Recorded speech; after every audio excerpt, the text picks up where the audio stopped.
From the television studios of Elon University, my name is Robert Woner, and welcome to this one-on-one webcast. Although baseball might be America's pastime, you can't deny the impact it's had internationally. No country has embraced the game more than in Japan. Today we're here to discuss how Japanese baseball is changing the way we have baseball here in America. Joining me this week is Junko Aoyama. Junko, welcome to the show.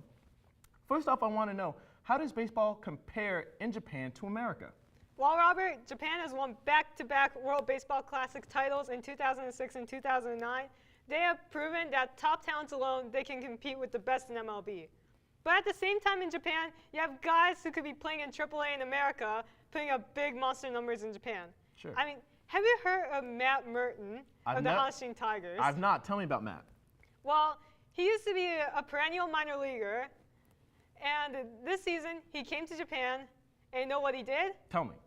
He broke Ichiro Suzuki's all-time single-season hits record, and So what you're saying is an American, he was a baseball player here, didn't really have that much success. He goes over to Japan and breaks Ichiro's record there. in his very first year. That's pretty impressive. Now, speaking of that topic of going to a different country, what would be some of the reasons that a player in Japan would want to play here in America? Well, MLB is not just about America anymore. They have talent from all over the world. And there's more media coverage because the players going to America. And salaries, for a top player, the most you can earn is probably about $3 million. But in the US, if you're the best, you can earn somewhere from $10 million to $20 million. Sure. Now, one thing I was thinking about when we were preparing for this block is, how does the Japanese public view players that decide to stop playing in Japan and come over to America to play baseball? Well, some of them are paranoid about that because, they're sending their best talented players to America, and they're fearing that Japan will soon turn into a big minor league system for MLB. Exactly. But you know what? I like the fact that our players from Japan are challenging to play in Major League Baseball because, hey, 1995, Hideo Nomo came to LA, brought Nomo Mania, and he went on to pitch 2 no-hitters, 1 in each league. Well, one thing Nomo definitely brought was that really funky wind-up, where he'd stand back and then he'd go this way. And and you've seen a lot of really successful Japanese players really represent the country pretty well here in major leagues. Ichiro Suzuki broke George Sisler's all-time single-season hits record in America, and he's pretty much destined for the Hall of Fame. Right. And Hideki Matsui won the World Series MVP, first Asian ever to do that last year. Now, how about my personal favorite, Chiyoshi Shinjo? He played for the New York Mets, had a couple good seasons.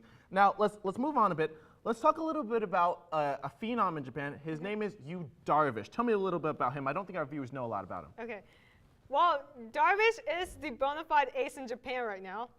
The right-hander from the Hokkaido Nippon Ham Fighters posted 4 straight seasons of sub-202 ERAs and has 3 seasons of over 200 strikeouts. He's also pitched in the Beijing Olympics in 2008 and the 2009 World Baseball Classic, where he posted a 2.08 ERA in 5 appearances. Now, you know what? He's still only 25 years old. Now, could you compare him to a pitcher, maybe his style or his delivery? Is he a power pitcher, kind of finesse? What's really his skill? I think he's a power pitcher. He has control of all 5 of his pitches. Yeah, he's only going to improve as he gets older. Sure. Unfortunately, he's amidst rumors that he was going to try for the majors in the 2011 season. That's a good point. He did announce on his blog that he was going to stay in Japan. Do you think that's going to hurt him in the future or help him? Not at all. He's just going to continue to dominate. But that posting fee, it's going to be really expensive. Sure. Let's talk about the posting system. First off, why don't you describe what is the posting system? Well, the posting system is when you tell Major League Baseball that they have 5 days to bid for a certain player that's available. And at the end of the 5 days, if the team accepts the winning bid, then that team will have 30 days to negotiate with that player. Sure. And this is what happened with Matsuzaka, remember, right? 2006, the Boston Red Sox paid about $50 million just to negotiate with Matsuzaka to the Seibu Lions. I don't think they should pay that much money at all because really, the posting system is very lopsided. It only benefits Japanese owners. Sure, but if you think about it, if you're a Japanese owner, you've got a stud pitcher. If you're going to give him away, which is probably your big draw to sell tickets in Japan, you might want to get us some compensation for that, right? So while I think $50 million might be a lot just to negotiate with the player, I can see from their perspective why they might want to do that, though. But some of the players want to go to the majors early before their body breaks down. Here's the thing. In Major League Baseball, in order to gain free agency, you have to have 6 years of MLB service. But in Japan, you need 9 seasons worth of upper-level playing time. Sure.